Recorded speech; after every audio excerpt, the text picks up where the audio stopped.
Today gamers, we're going to be going over a build that I've been working on in Lords of the Fallen that I think is absolutely amazing and may well be one of the best ones in the game.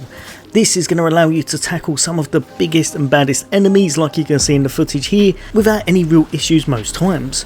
You're going to be able to be very durable, extremely tanky, but also dish out a lot of damage. You'll also have a lot of utility, so you'll be able to mix things up a bit at will. Now the great thing about this as well, you'll be able to put this build together as well as I have, and even better later on, because I was able to obtain all of this gear by around about 60% of the way through the game, allowing you to really enjoy it and make yourself even more powerful later on. Now the first thing we're going to go over is going to be the stats. My character was level 92 at this time. You're going to really want to spec into that Inferno as your main stat, then you're going to need 13 in Radiance, and I found at least 17 in Endurance worked perfect. Also, not forgetting fashion, when you're able to get hold of this, make sure you grab the Sovereign Protector set, because not only does it look absolutely amazing, it's also one of the best well-rounded sets, and even though it does make you very heavy, it's got some crazy damage reduction and very good rounded resistances. Now this build has an awful lot going for it, and I had a lot of fun playing around with it, trying to tweak it to my own playstyle, but one thing you will want is a hard hitting sword. I must admit, early game I had a very subpar weapon, so just put on whatever hits very hard, or even your staff if you're a pyro, but as soon as you can, you're going to want to pick up the Fallen Lord sword. Like I said, I've only upgraded this to 5, so you've still got a lot to play around with and you'll be able to do a lot more damage than I am, and the runes I've put on it is going to be the Tumul runes. Easy to get hold of, and when you take out those enemies it does regenerate a little bit of health, although for some reason it doesn't seem to be every time. It's a little bit hit and miss, but it's still worth putting on. Now as well as that, I have opted to put a shield on, and I think this is probably one of the best shields in the game because of what runes it unlocks later on. The Power Ice Shield does take 13 Radiance, so that's why we've got that stat at that, and then you're going to want the Rune of Nartun and the Rune of Tumul. This is going to give you health regen and mana regen. Now the catalyst I've been using is going to be the Syrian Accusation. Again, it's not fully upgraded yet, so you'll be able to do more damage at endgame, but it's seen me through to here very well. Before that I just had the original one, which also manages to suffice until you can get hold of that more powerful one. Now as you can see on this boss, this is my first time here. I had absolutely no idea what he was going to do combo wise, and still we managed to take him down very easy. Lava Burst is just going to be your upgraded fireball. That's amazing to use in pretty much all situations, a nice little bit of AoE to it, and doesn't cost too much as well. Then over to my favourite magic move in the game, and that's going to be this one just here, Magma Surge. An absolute monster. As far as I'm aware, it's the hardest hitting spell in the game, and it leaves that magma pool on the floor that you can kind of kite enemies into, doing a nice bit of damage over time. Other than that, we've got Arde's Hardness on, which will help us massively for our defense, and we're able to wield Aura of Tenacity, which is going to be a radiant spell, which again gives an absolute ton of damage mitigation. Gives around about 20 to 25% damage mitigation, plus stacked on top of that, Arde's Hardness makes us really durable overall. If I show you another little mini boss fight here, again this was the first time tackling him, so apologies for the sloppy combat, even without knowing what to do and probably not playing the best, to be perfectly honest. Looking at this footage, I still managed to dwindle his health down really easy, and we managed to tackle him without even using a heal.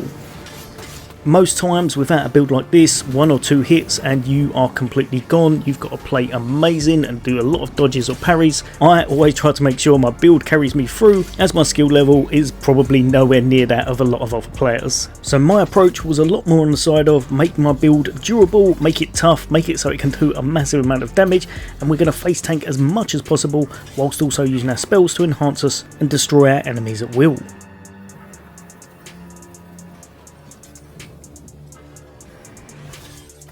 For the pendant, I found that the Warrior's Claw worked ideal. It gives us a little bit more physical damage as well as a bit more physical defense, helping our tankiness overall.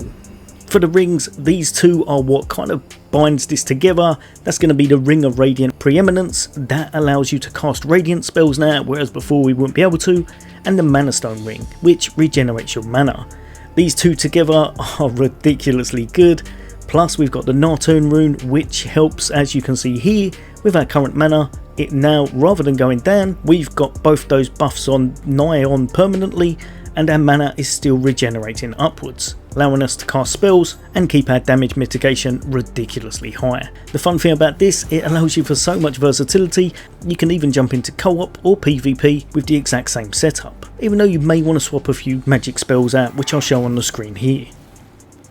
Later on, I would highly advise, if you can, get hold of this, the healing sigil. I'm not quite there yet in my gameplay, but once you have got that and you've upgraded your vitality a bit more, I think you will be nigh on unbeatable with this build.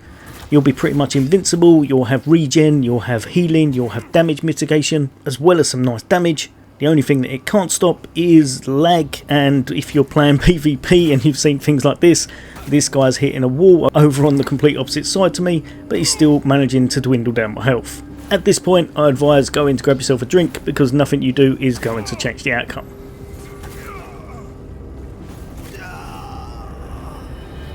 But yeah, overall this build pretty much covers all bases. I'm having an absolute blast of it, and there's still a few things that you could tweak to make it even better. But one thing we haven't covered yet is going to be that of the Umbral Lamp.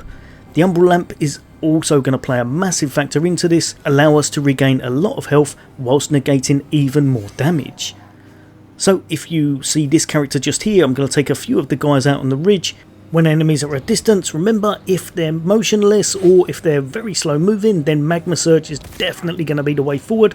Or if something's coming towards you a little bit faster and you think this one isn't going to work, then you can always go straight for your Lava Burst, which is just a great move in almost every situation. When he comes down, when we're tackling him, we're going to swing away. Heavy attack is your friend in this build. Make sure you heavy attack as much as you can, but with the Eye of Loash, which we'll be using, the first heavy strike, so when you charge your R2 and hold on to it, is going to pretty much negate all damage, and the damage is changed to wither damage, as you can see here. Instead now, you're going to hit them, regain it all because you're doing a fair amount of damage yourself. If you time things right, especially in one-on-one encounters, your health pretty much doesn't dwindle, and you're able to face tank almost any enemy. Sometimes you do need to be a bit careful if you're being overwhelmed or if someone hits you very fast, rapidly, but most of the time this build carries you through everything and is a lot of fun to play. Any additional skill points you get, chuck them into your vitality and your Inferno, and eventually you'll head towards being an unstoppable monster that can tackle pretty much anything in the game. There'll be a lot more Lords of the Fallen content from me, tips, guides, and of course some more build guides further down the line, including the updated complete endgame one of this. But yeah, hopefully that's helped a few of you guys and girls out. There'll be a lot more content from me. For now, take care. I'll see you on next day.